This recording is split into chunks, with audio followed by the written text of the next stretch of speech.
Imagine spending an hour with the world's greatest traders. Imagine learning from their experiences, their successes, and their failures. Imagine no more. Welcome to Top Traders Unplugged, the place where you can learn from the best hedge fund managers in the world so you can take your manager due diligence or investment career to the next level. Before we begin today's conversation, remember to keep two things in mind. All the discussion we will have about investment performance is about the past, and past performance does not guarantee or even infer anything about future performance. Also understand that there's a significant risk of financial loss with all investment strategies, and you need to request and understand the specific risks from the investment manager about their product before you make investment decisions. Here's your host, veteran hedge fund manager, Niels Kaastrup Larsen. Welcome back to this week's edition of the Systematic Investor Series with Katy Kaminski and I, Niels Kaastrup Larsen, where each week we take the pulse of the global market through the lens of a rules-based investor. Katy, it is so wonderful to be back with you this week. How are you doing? What's going on where you are? Good. Things are good. It's still summer. It's warm still, so trying to soak it in, I guess. Yeah, make the most of it for sure. Now, we have, as usual, a really thorough lineup of topics. Of course, somewhat inspired by what's happened in the recent weeks. But before we get into all of that good stuff, as I always like to do, I'd love to hear sort of what's been on your radar, market-oriented or not market-oriented, in the last few weeks since we spoke. Well, I guess, the market's been so wild, so let's talk about something else. Okay. I think this summer has been so fun with all the different sports and, obviously the Olympics, but I think we were also really excited watching the Euro Cup happen to be in Spain when Spain won, and not at the actual game, but it was so cool because all the Spanish at the restaurant we went to watch it got up and started singing the national anthem, and I was like, I just love the Euro Cup. It's so fun. I guess sports has been kind of a good distraction this summer. It's been a great summer for sports. Funny you mentioned it. My daughter actually was also in Spain when on the night they won. She also said it was amazing. And being old enough, of course, I do remember in 1992 when Denmark won the European Championship. And being in Copenhagen that night was just magical, frankly. You were pretty much allowed to do anything. The police didn't worry about it at all. So anyways, now back to maybe more market-oriented things, something that has been on my radar, and it is influenced by what's happened in the last few weeks. And it's something I read this morning in one of our previous guests, Dave Dredge, his update. But there's nothing. This particular part is not new to our listeners, but it's something that's worth, I think, thinking about. And love to hear your thoughts about it. Now, we've just been through a period of time where we see a hike in rates from Bank of Japan. We've seen a hold by the Fed. We've seen, but of course, expecting cutting later this year. We've seen the Bank of England cut for the first time since 2021. And we've also seen actually Bank of Japan continuing to cut on their side. Now, BOJ only increased by 15 basis points, but then they mentioned this tiny reduction of quarterly purchases of bonds. And that obviously got the whole thing rolling, which we'll come to. But I think for me, what's interesting about it is two things. One, it shows you how difficult it is for central banks to unwind a lot of that monetary policies that they have been now doing for so long that we take them for granted, so to speak. And the other thing is that I wonder if investors fully appreciate what a divergent world, and what I mean by divergent meaning is now central banks are kind of doing their own thing. They're looking after their own economy. It's not synchronized as it used to be. What it really means for the palette of investment opportunities they look at, which strategies will be hurt in a divergent world, and which strategies will thrive in a divergent world. And it's something I think that is not discussed that much, but I think, of course, it's something that you've been thinking about for quite a while and written about. So I'd love to hear your thoughts about whether you think investors have internalized this change and if they're prepared for it. No, that's actually a good question because, if you look at where we are now versus where we used to be, there just seems to be a lot more, difference in terms of how things are working. And whenever you have more divergence across global economies, you have more opportunities in some sense, because there's just not one narrative, there are multiple narratives, and they're all interlinked. And I think that's where, from an investment perspective, there's much more interesting ideas to be tactical, to, be dynamic, because in a world where the US is the first. I mean, you also didn't mention that the US waited to cut first. They weren't first. They've always been first, and everyone else follows. Right now, the ECB, the Bank of Canada, a lot of other central banks said, we're not following the Fed. We're doing what we want to do. We're looking at our data. And I think that provides this divergence across different themes where, there's definitely opportunities there, and people are going to make different mistakes and correct decisions over time. And that's going to cause a lot of tactical opportunities. And hence why active management, I think, has become much more interesting post 2020 because of this divergence.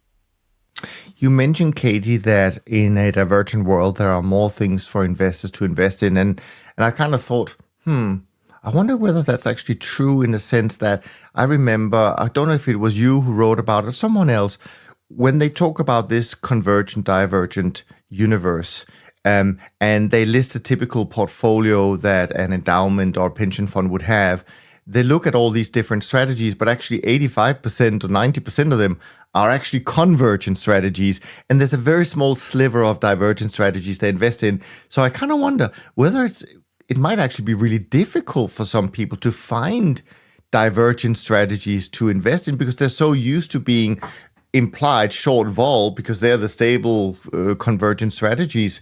I definitely agree. And I mean, maybe this week was a good peek into the vulnerability of convergent strategies, because your classic convergent strategy is the carry trade. And so if you look at past crises, and I think what was so interesting in the recent period is I tend to think about, we had a shock. Could this mean more? Because a divergent thinker is thinking, where asset class is moving, could we be moving away from this convergent view that we're going to have a soft landing? And that's kind of what you're seeing in trend signals as a result of this recent event. And so I think that, in general, people like to view that things are going to be stable, that over the long term, they're going to capture this risk premia. But there can be huge changes. I mean, look at COVID. There can be things we don't expect that, convergent strategies are much more vulnerable in that scenario. So I do think, there are going to be potential opportunities for divergent strategies going forward, because honestly, it doesn't look that clear to me. And the market is definitely holding on. I mean, you can look at the last two couple of days after we had a big drop. We have everything's fine, just calm down. And I don't know if that's really the case. A convergent strategy just goes back to thinking, okay, we're going to be fine. We're just going back to where we thought we were going. A divergent strategy says, what could be happening now? We might be moving to a recession trade at some point, or we might see, some policy mistakes. And I think that's a very different focus. Like a divergent asset manager is thinking about where we might be going, as opposed to saying what we should do. Are we going to get what we wanted? And so I think it is an interesting time right now to think from that perspective. Yeah, and you and I are talking right now about kind of a shifting, divergent, less stable world as a result of policies that to some extent we control. But there's another joker in all of this, and it's obviously a very serious one. And that is, with all the global conflict we have right now, when people start shooting and firing rockets at each other, it doesn't take much for something to go wrong, and that having a massive unintended consequence, so to speak. So there are lots of factors to take into this. Obviously, this is a nice segue into what we normally do, namely the trend following update. So let me run through a couple of things and hear your thoughts about this. But of course, clearly August has been an interesting month so far for a lot of strategies, for good and for bad, clearly. Somewhere in the middle, I think you'll find trend following, where clearly the beginning of the month was a bit of a challenge for sure, due to the rapid nature and the amount of markets that changed course all of a sudden. But by the way, also, people may think about what happened in August as, oh, this is the initial shock. But let's not forget what happened in July. July was kind of maybe the precursor. So these things often happens in waves. So April let's see. and June too. Yeah, no, exactly right. Let's not forget about that. But to me, at least, when I think about August so far, it's almost like the first half of the year in reverse, where we had a strong Q1 and a weak Q2, and this was kind of a weak start, but actually the last week or so has been pretty good. But if we stick to the last 4 to 6 weeks, so we bring in July into all of this, there are things I think we could say we've taken away from this period, things we've learned, maybe a little bit about signal adaptability, maybe something about risk management, clearly. I don't know in the day-to-day how much you look at different models and different model speeds. From my vantage point, I think people might be interested, but also surprised in knowing that some of the trend models would have picked up a while back, a few weeks back, maybe a couple of months back, that something was starting to look different in some of these main themes of the portfolio. Long equity, short yen, was starting to look tired and starting to change. So way before the BOJ came on board. And of course, maybe we could also talk a little bit about the role of commodities in the last 8 weeks or so in the portfolio. So what are your kind of thoughts? What are your observation about this period? So this is interesting because, 2 points. One is if you look at signals in trends, some of the shorter term signals were much more aggressive in terms of their pre-adjusting to what happened recently. And, if you look at longer term signals, of course, they are still looking at this miraculous moves that we've seen in the first part of the year. And, so there was definitely a dichotomy between speed. So, faster models would have been less affected because there was some information leak in the price movements in the last few months. But longer term models, which is pretty much the predominant theme in our space, it's because it has a higher Sharpe, and that classic 12-month momentum is, well known. But one interesting fact, and this is interesting to me, is that we did a couple of years ago this deconstruction of the SG Trend Index, going back since 2000. And earlier on, a lot of CTAs actually had a much faster models than they do today. So it'd be interesting to me to see, given the regime, in a regime that we've been in with a lot of consolidating monetary policy, a lot of, really sort of a world that was converging a little bit more, pre-COVID, to a world now where the things are moving much quicker and you have more divergence. It may be the case that shorter signals might be more effective. I mean, look at COVID. It was such a big move. So perhaps, some of the shorter term trend signals, if you took a CTA back in 2000, I mean, they might have been much more unscathed, and they might have been better at picking up the energy moves. Because let me just guess, like you mentioned commodities. Commodities have been really tricky. Look at their horizon. In the spring, we saw this reflation move that people were nervous about. Copper was rallying. People were nervous that we're going to get inflation numbers going up again. Then boom, this summer, they started to go down. The BCOM got decimated in the last 3 months or so. So you're seeing that, 3-month horizon actually being sort of dominant in some places. And so I think that kind of gives you a little bit of thought, and, this long-term, long window for trend, although it works more smoothly, perhaps not every environment is a long-term trend. Yeah, I know we're going to talk about it a little bit later when we talk about kind of, what have we actually gone through right now, crisis, correction, etc. So I'll keep some of the powder dry for that, because I do think it is interesting in terms of speed and the impact and so on and so forth. Clearly, in terms of some of the themes that I see and I think is pretty general across the space, is that it's been the equities that have been struggling performance-wise.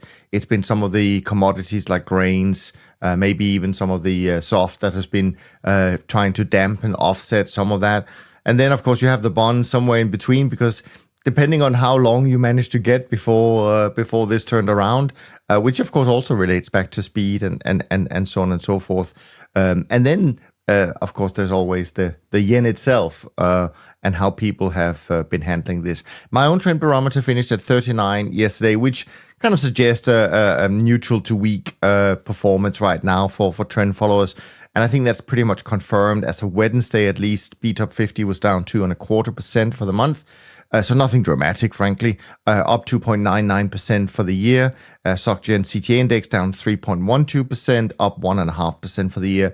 Trend index down 4.36% for the month, and up 1.44% for the year. And the short-term traders index, as to your point, Katie, they're up 62 basis points for the month, but they're trailing for the year only up 63 basis points. So everything they've made so far, in a sense, has been made in August anyways. Again, maybe a little bit surprising when we look at the numbers. MSCI World, pretty flat for the month right now, still up 12.5% for the year. And the S&P Global Developed Sovereign Bond Index up 85 basis points, obviously enjoying a little bit of tailwind, up 1.44% only for the year. And the S&P 500 up about 38 basis points, up 16.21%. I think if people had explained to me what had happened but not shown me any data, and they then revealed that the equities were up for the month, I would have been surprised. Nothing surprises me anymore. I mean, if you listen to the numbers that you're stating too, it sounds like nothing really spectacular has happened. Yeah. But really, in between, there's been a lot of movements. And I think that in general, I mean, philosophically, I'd say right now, what's happening is we're kind of at an inflection point. We're trying to, and it makes sense. We're looking at the Fed starting to cut rates, and the markets are trying to digest, are we going to see a correction or not? And so it does feel very much that sentiment is shifting at a much quicker pace. And there's not a lot of consensus about sort of what's going to happen with the US election, what's going to happen with geopolitics. So it does feel, even though the VIX is low, it does feel like there's a lot of undulations in markets this year until we figure out what's the new regime in a world where we no longer have correlated and coordinated central bank policy. Yeah, true, very true. And actually, I think also another thing that kind of supports how little maybe things were, things that are happening in beforehand, was the fact that within the same week, I think it was last week actually, we had the worst day for the S&P on Tuesday and the best day for the S&P in the last 2 years on Thursday. So yeah, anyways.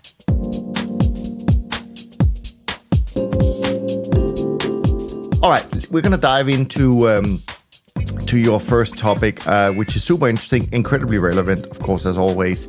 And it is, of course, somewhat tied to, I wouldn't say it's tied to what's happening in the last few weeks, but it certainly has an impact in terms of what's happened in the last few weeks. And of course, I love the title of your paper, which people can go and download, because it's a clever play on a TV series, I think it was, which was called Men Behaving Badly. I'm glad now there's it's not just the men, it's bonds behaving badly, the triple B here. So let's talk about connection between bonds, volatility, inflation, correlation. Let's set the scene here a bit, Katie, and we'll dive into it. I mean, I've been kind of obsessed with bonds for the last 2 years, just like everybody else. And there's been a few things that have really stuck out. And, there's a couple of things that stuck out in such a way that, we wanted to write a short paper about it to give investors some insight into the connection between fixed income and inflation. Because I think most investors out there have not seen inflation. Or if they did, it's what their parents told them about it because they didn't perhaps invest during the 70s. And so, what happens to bonds is they behave badly, right? So they just don't behave well in an environment where inflation is a little bit higher. And so given what we just experienced, although inflation is going down, it also tells us something about what to think in that environment. But we saw two key things. Number one, stock bond correlation goes positive when bonds experience inflation. And that's exactly what we saw earlier this year. And that's a confusing thing to think about from an investor long-term perspective that thinks about bonds as their safety trade. Suddenly, bonds are no longer the safety trade. They're now going down when equities go down. So that frustrated a lot of investors. That's number one. Number two, and this is definitely something everyone saw as well, bonds are just much more volatile. So when you look at bonds during a typical regime, and the paper that we wrote talks a little bit about this, is that the average bond volatility is usually around 4%. But during regimes and periods with higher inflation, bond volatility goes up to maybe 6 on average. And we estimate this over decades of data. And the pattern is very clear. So in essence, when inflation is around, bonds behave badly. They do not work as a flight to safety trade. They also move around a lot more. So those two things from a portfolio construction perspective are concerning if you're living in a 60-40 world where bonds are your sort of the stool that you stand on. That stool now doesn't always stay there, and it also moves around. So, I mean, I guess that's kind of the key takeaway of this paper, just kind of understanding that link between inflation and fixed income performance. Yeah, so a couple of thoughts on that. Firstly, I don't know if you did the analysis, but it's just something that popped into my head when you talked about it, because I think on one side, it's easy to visualize, okay, yeah, if inflation is higher, then, as you say, bond starts behaving badly.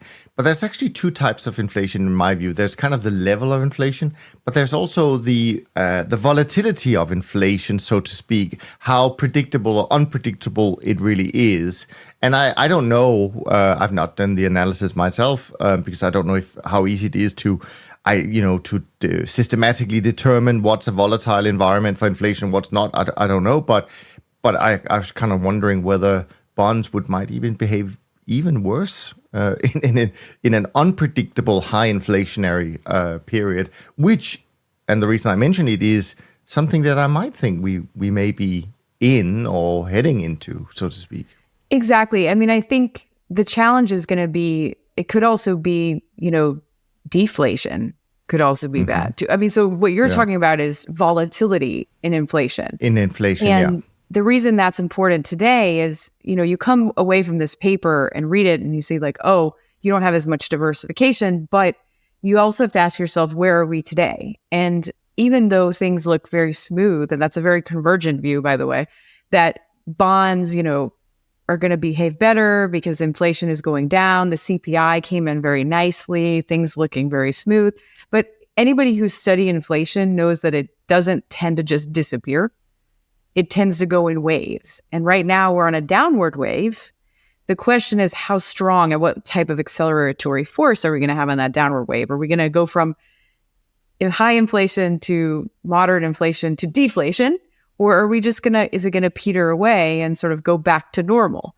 And in the backdrop of geopolitical issues, supply chains, and other things that could go wrong, we could easily have another shock that brought us back up again. So in general, volatility in inflation should also have a naturally complex and create more volatility for fixed income and make things more complicated for fixed income in general. And I think given the backdrop of investors that live through this great period of constantly decreasing rates with low volatility and inflation, it was basically close to, it was super low and not moving for decades. There's a real concern there that, bonds will, even if inflation's going down, it's not over yet. And some people might actually say that because we had such a long time of stable low inflation, on the backside of that, you're also going to have a much more quote unquote violent reaction, so to speak, which of course we have no idea whether that's going to happen or not, but I wouldn't be surprised. Now, let me throw a couple of things at you when it comes to this. Things that for example, some of the comments that I meet when I speak to investors, they're quite excited. 5% on bonds. So let me sell some trend following and buy bonds instead, because what's not to like? Maybe you can shed some light on what's not to like. Well, I think a lot of people also don't know that 85% of trend portfolios are invested in fixed income. So now there's actually carry in derivatives portfolios right now, which is non-negligible, something that we've wished we had for quite some time. And there's the fact that, Trend has the ability to go both long and short fixed income. So when if you just buy and get your yield, that's one thing, but you can lock in those yields. But if you have a portfolio of bonds, you're still susceptible to valuations over time. And so I think the challenge is that there may be more yield out there, which may be disappearing some, but there's going to be volatility around those decisions. When did you get in? Did you get in at the top? Did you buy, before the yields went down? And as we've seen recently, when yields fall, they don't fall a little, they fall a lot. So people are always saying, it's more like instead of buying the dip, it's buying the top of the yield. And so I think I do agree that it's great to have that yield, but there's still a lot of volatility around those investments and the timing of them and the rolling over of those, especially as the curve is shifting. So it may sound like a great proposition, but there's still a lot of risk associated with it. Yeah, what's interesting about it is there's actually a key difference between whether bonds are bought as part of a CTA portfolio because we have to spend the cash on this, or if it's bought as an outright investment for an investor. Because from a trend following perspective, if a fund that we manage has 80% free cash and we put it into up to a year's worth of paper, we know it's going to have a very beneficial effect on that. But if you are an investor buying it outright, and I think you kind of touch on it in a sense that they may get a yield that they think is attractive. Of course, if they buy further out, they may also get a yield that's attractive, but it's this reaction pattern that has changed, which makes a much more important difference for them as an outright buyer of bonds than it does for us as buying short duration bonds inside a trend following portfolio. I think that actually is somewhat underrated in terms of that, because people expect, okay, I get 5% and I get all the other benefits I used to get with bonds. But you're saying, no, actually be aware, you're not going to get all the benefits you used to get. Well, it's that flight to safety trade, right? I mean, they're not only trying to get that yield, but they're also thinking about this as a hedge in some sense. And if, it no longer is a hedge, then you might have to sell it at a lower valuation. And so I think that's what kind of spooked investors in 2022 is that, my equity is going down, but this portfolio of bonds that I have to collateralize it is also down. Even though rates are locked in, there's still temporary valuation that is actually not that good. So, the asset valuation still matters, especially from a flight to safety perspective. Yeah, and something you didn't touch on in your paper, but that we've mentioned briefly a few times on the podcast here, is of course the fact that there are some people out there called the bond vigilantes, and they don't necessarily agree with all the policies that are being made, and we saw that specifically in the UK a couple of years ago. So that's the other part of when people buy bonds, they kind of expect, well, government bonds are government bonds. They're safe in themselves, but maybe at some point with the level of deficits we see and how they continue to expand, at some point, I'm not predicting that, but at some point we may have to consider that maybe even the quality of the bonds are not the same as they used to be. But let's leave that aside. I want to ask you a little bit, I think you mentioned that in your paper as well, about conditional return distribution and how that changes when inflation comes into the picture. I know it's hard to describe a chart on a podcast, but maybe if anyone can, you can, Katy. So we have this really cute plot in here, and it basically has a distribution of bond returns during equity down periods with both high and low inflation. And what we show is, when inflation is low, you have a very nice right-shifted, positive-centered, low left tail events, bad events distribution for bond behavior during equity down periods. So that's your classic flight to safety. Equity markets go down, bonds tend to do well, everything is rosy, negative correlation. But if you look at the distribution of bond returns when equities are down, when inflation is higher, you see a very different picture. You see a negative average distribution. You also see a much wider range of values, and you see a few very large fat-tailed left skew events where bonds basically went bust at the same time as stocks. And that kind of shows this very different world where the distribution of what your bonds may do with low inflation is, generally a good distribution. But when inflation is higher, you see that, again, bonds don't look as good, behave badly. The bonds are behaving badly. And so I think your question about the volatility of inflation is also important here, because we didn't study that. This is a pretty straightforward paper, but in a world where you have big shifts and changes, that naturally causes more disruption. So I think that's something that, that we didn't study, but it definitely is something to think about in terms of volatility of bonds. Yeah. We talked a little bit about the fact that this will have an impact on the 60/40 portfolio. We saw that already in 2022. Of course, people will remember that as a awful year for a 60/40 portfolio for sure. Talk to me about some of the alternatives you looked at in the paper and what you found. So we looked at mostly long-short signals across different asset classes. So if you imagine a typical classical investment approach, right? You have stocks, you have bonds, what can you add? So we added also gold. We also looked at commodity indices, and we looked at the dollar. And what's interesting about that is that, most of them don't have very good correlations during equity down periods, but we instead examined a long-short trend following approach as a simple signal of imagine a world where you could be dynamic in how you allocate to these asset classes instead of just long only.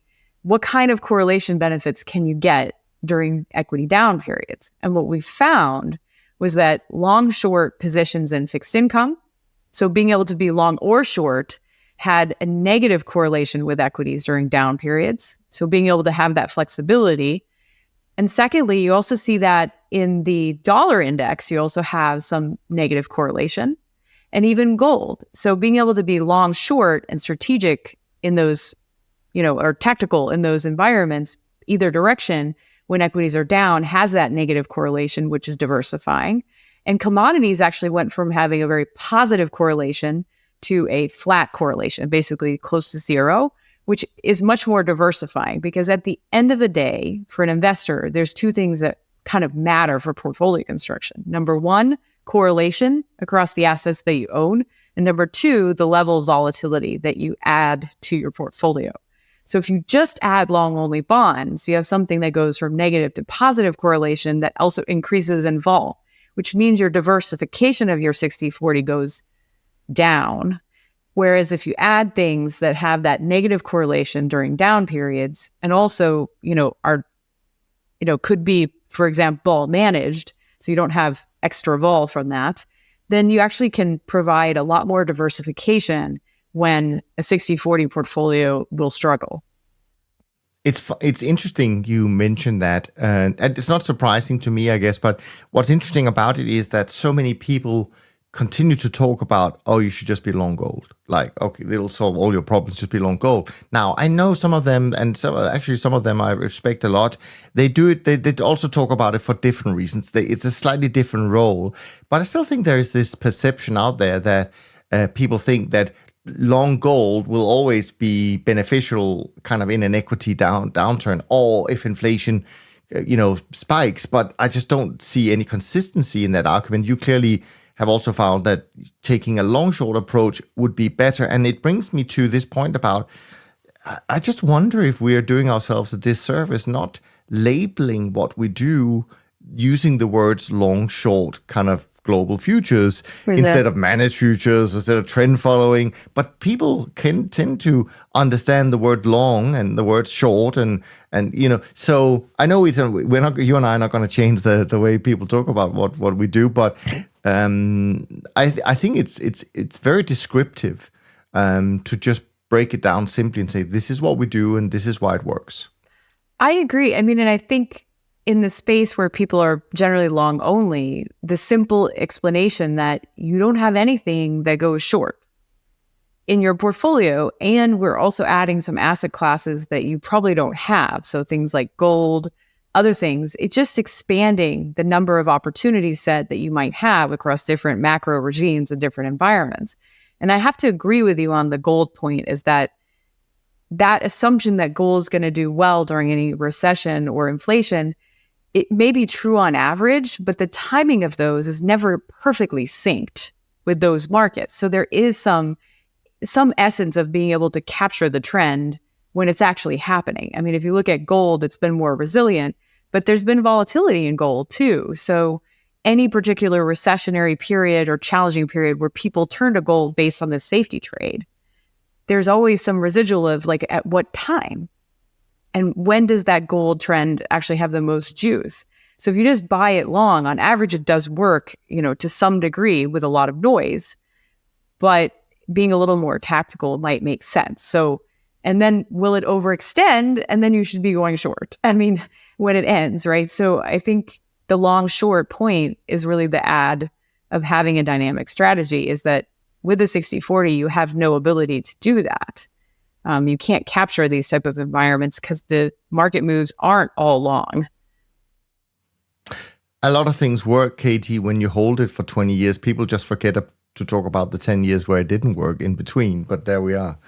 All right, well, let's move on to another topic, which is, of course, highly related to what we've spoken about, and where we've kind of talked around the term crisis alpha that you coined many years ago, because our friends over at Hedge Nordic wrote an article this month, I think,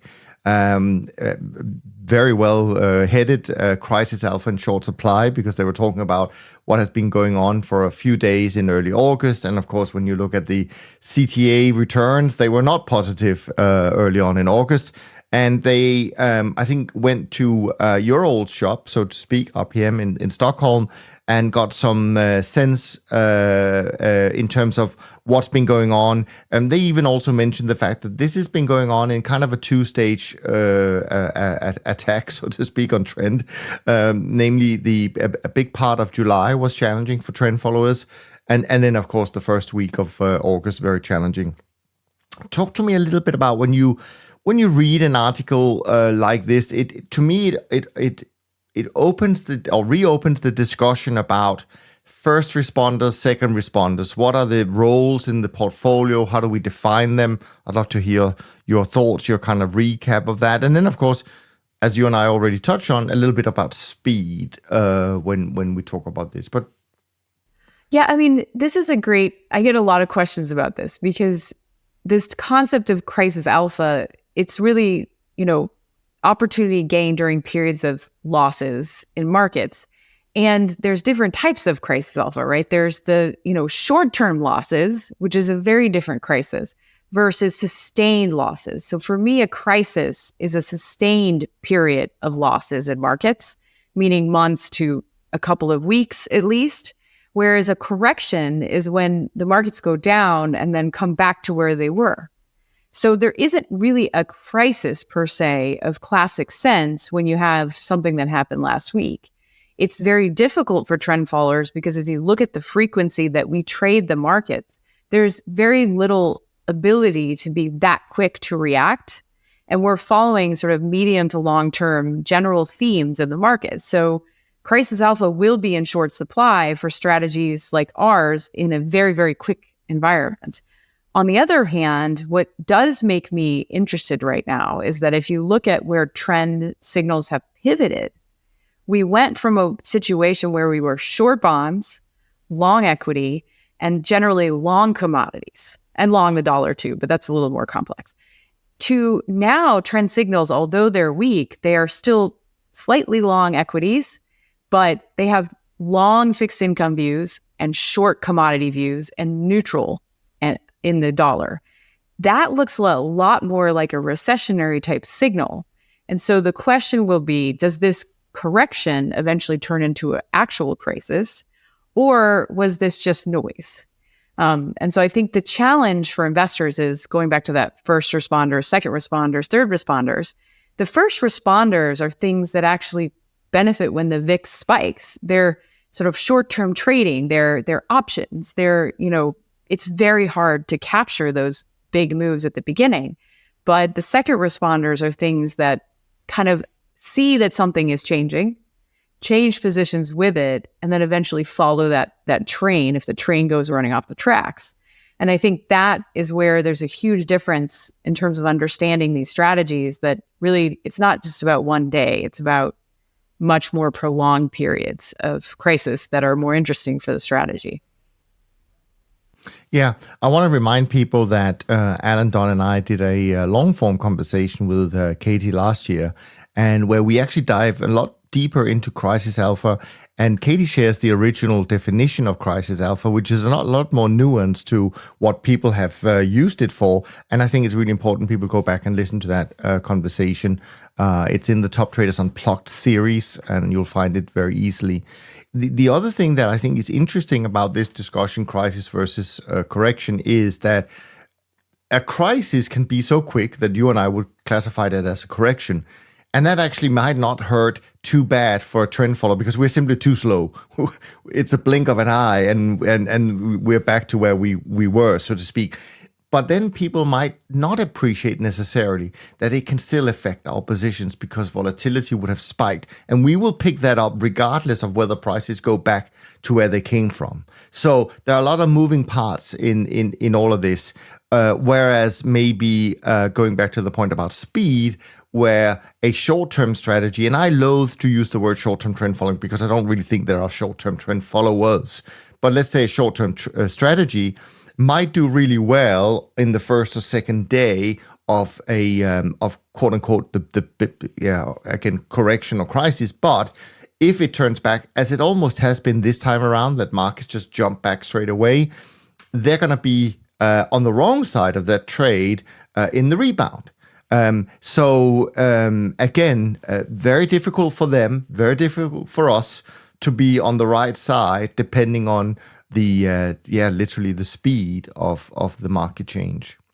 Well, I mean, you bring up a good point. Like I love that expression, catch a falling knife, right? I mean, that's kind of those one-day moves. It's extremely difficult to play those. And there are people that try, but in general, if that's what you're doing every day, then you got to do that the other days. And I think that's hard because, really those extreme moves like that are very hard to capitalize on from as an investor in terms of timing. And so I think the challenge with crisis alpha that people always have is that if you think of the original title, the title is In Search of Crisis Alpha. The point is we are searching for it, but it doesn't always come, right? It's not a guarantee. It's a strategy that's searching for a divergent world, for things to go in a drastically different direction. And we're searching now, and it doesn't seem to be there yet. So that's kind of a point, is that this is not a guarantee. It's not a put option. And it's really more about a strategy that's adapting to different macro environments. And ask yourself the question, does anyone know what the actual macro environment is going to turn into at this point? I think there's a lot of divergent views right now. Except for the people on mainstream financial media who seems to know everything about the future. But certainly in the trend world, we know nothing about the future. Our friends over at Hedge Nordic, they wrote another article they published, I think maybe yesterday or today, that it caught my attention. But maybe not for the reason that people might think. So they talk about the fact they follow the Nordic CTAs quite closely, and there are some big ones still around. And they mentioned that one of them, I'm not going to mention it by name, but one of them got caught, it seems, in the first part of August and seemed to have, built up a decent loss for its volatility. Let's put it like that. However, what it got me thinking was that it all started with kind of the carry trade being unwound, if we should just point the finger at one thing, so to speak. But it reminded me of the fact that a lot of trend followers, I think, again, we're speculating here, kind of started adding, and some of them are very open about it. They say, yeah, we do 70% trend or 80% trend, and then we have 20% or 30% non-trend, diversifying strategies. One of those strategies that they have put in was carry, for sure. And I'm not suggesting that this particular CTA is doing carry. What I'm saying is that what we've just gone through is certainly one of those rare occurrences where the quote-unquote carry strategy within CTAs have been tested, because it doesn't happen very often, at least not, it hasn't happened often in the last 20 years, but maybe in the future, who knows. So I don't know if this is something you follow, even if you follow carry signals, so to speak, but what are your thoughts on this? And do you think this might change people's mind about that side of things? Well, this is a good point, because what we have seen when we've done analysis of CTAs over time, we have seen that statistically that the carry factor comes up more prominently in CTA returns over time. So that means that and we saw this in general. We studied a couple of years ago in a paper where we studied CTA evolution. And the point of that was we were finding a lot more non-trend signals and factors coming up in CTA returns. And this makes a lot of sense because trend did struggle quite a bit prior. Mm-hmm. And so I think a lot of managers, to smooth the ride, added some more convergence strategies like carry to smooth the ride for their investors. And I think the challenge with that, and we also talked about this in a paper where we studied the COVID crisis. So going back to that as well, what we found during very extreme environments, again, carry being convergent, being pure trend and being faster, was a better equipped to deal with COVID, which was very violent and very short. And so I think what happens is when you have these type of events, it really can expose how much carry you have in your portfolio, especially if you're doing it relative value with leverage. If you have some directional carry, it probably wasn't as bad. But if you just, you're kind of managing how much leverage you have in that, you're not doing pure out relative value bets on it. But that all comes out. What's funny with carry is it's great until it isn't. It's kind of like that movie. There's that famous movie, Carrie. And, it's kind of Carrie and Carrie. It sort of reminds you should go watch the movie when Carrie blows up. But anyways, so I do think, will give investors pause that see that, because if we do have another event where we actually do have that crisis alpha environment, maintaining a big exposure to carry generally doesn't work as well during those environments. So we saw that in COVID. We could see that again if we, if we're using trend following as a diversifier, as a divergent strategy, it will water down some of that ability to capture that. Yeah, I mean, I think it's hard as a manager in the sense we know that investors love consistency, right? So if they could get a much more smooth return stream, they would take that for sure. It's just that pure trend doesn't allow you really to give them that. So it's always a trade-off. People love trend in 2022 when everything is roaring, but then they really don't like it in 2023 when it's giving back some of those profits. And likewise here, they love the fact that carry probably has added some, lifted through the lean times and smooth out the returns. But then it introduces losses and volatility on the downside during something like that. But that's just how it is. Nothing we can do about it. I want to maybe end on a slightly different note to where, and then we can sort of freestyle at the end, bring up anything you want, Katy. But another article that hit my radar, it's from a firm, I don't know them, Academy Securities. And they wrote an article. It was actually sent to me by a really good friend of the show, Brian.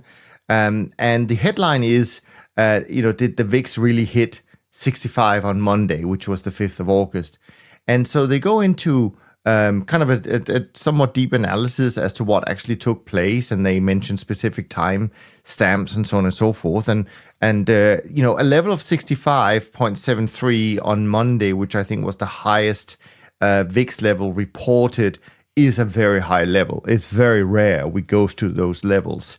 And it does have an impact. It's not a number that we can just ignore because so many people follow the VIX, is it the gauge of fear or whatever they call it. So it is an interesting topic, even though I'm not an expert by any stretch of the imagination.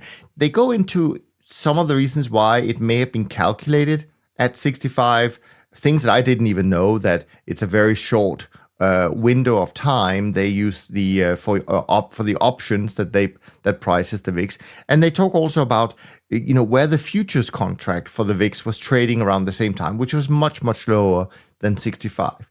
And the reason I bring it up is that I think the VIX and the level of 65 certainly would have instilled some panic to some extent in the markets, in investors' mind. But what if it wasn't really 65? What if it was a much lower level? Perhaps there wasn't really any reason to panic, and so on and so forth. So I would love to hear your thoughts on this, whether you even follow the VIX, whether it's something that features in some of the stuff you do, and maybe you know much more about how it's calculated than I do. Love to hear your thoughts. Yeah, I mean, I think that's a very important point, because that was one of the biggest headlines on Monday. There was one thing I did notice, and this was interesting to me. On Friday, before this Monday occurred, there was a couple of bad things that kind of accelerated the pot, I'd say. So Friday was a classic risk-off day. Economic concern, equities are down, bonds were way up, right? So that's a classic risk-off move.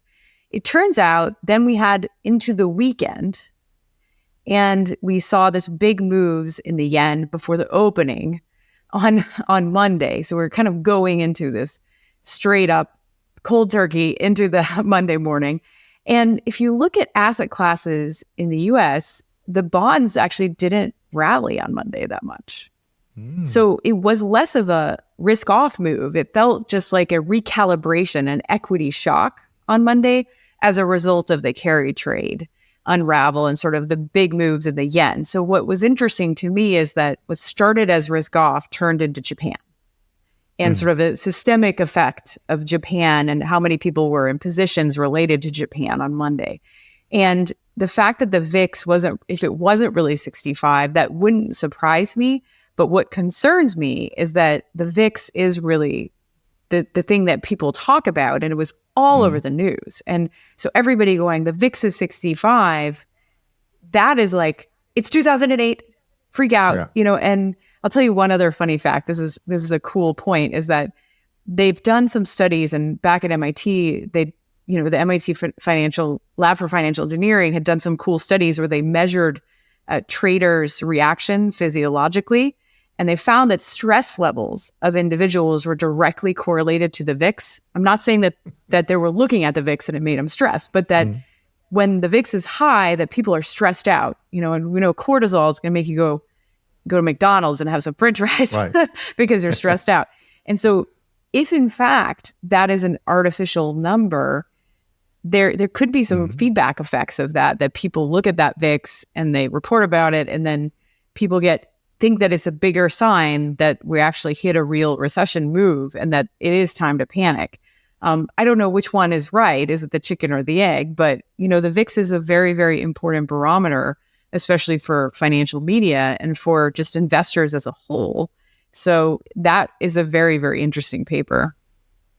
Yeah, and also I didn't really know that it in the calculation of the VIX, apparently you also look at just the bid-offer spread, and it's not real just traded prices, and it really was eye-opening, and maybe it's time to revisit some of these things, as in terms of how we calculate that, because if there's one thing we kind of pride ourselves with in trend following, is that the only truth really is price, and that's what we use in our models, and of course, we don't use the VIX as a volatility in sizing our positions, unless you were trading specifically the VIX, you probably would. But for all the other markets, we look at the individual volatility. But volatility is an important ingredient in what we do. Volatility is an important ingredient in risk management.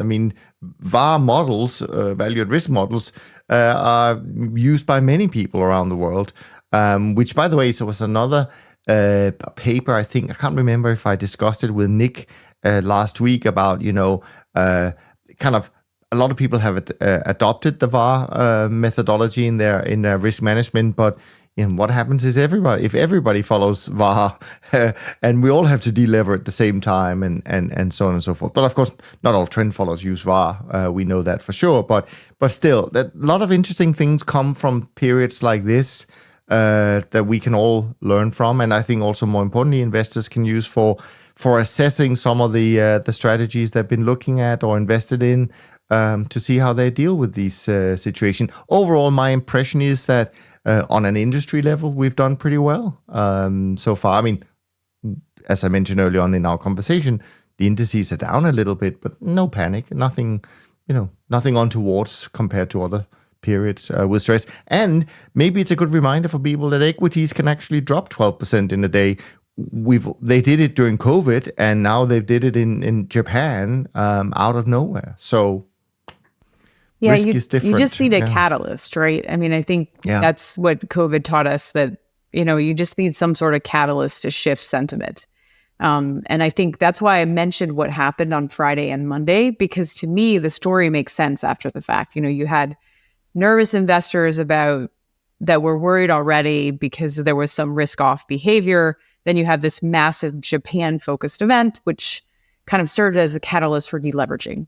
And how much, risk management and other constraints, magnified those rules, I don't know. That's hard to measure, but there's always a good probability. And there's also a lot of people out there that are using sort of buffer funds and other things that also use options. And if those go way out of range, then there's rebalancing that occurs based on systematic or sort of rules-based processes that are hard to kind of calibrate. I mean, we talked about 1987, right? That was a portfolio insurance event, right?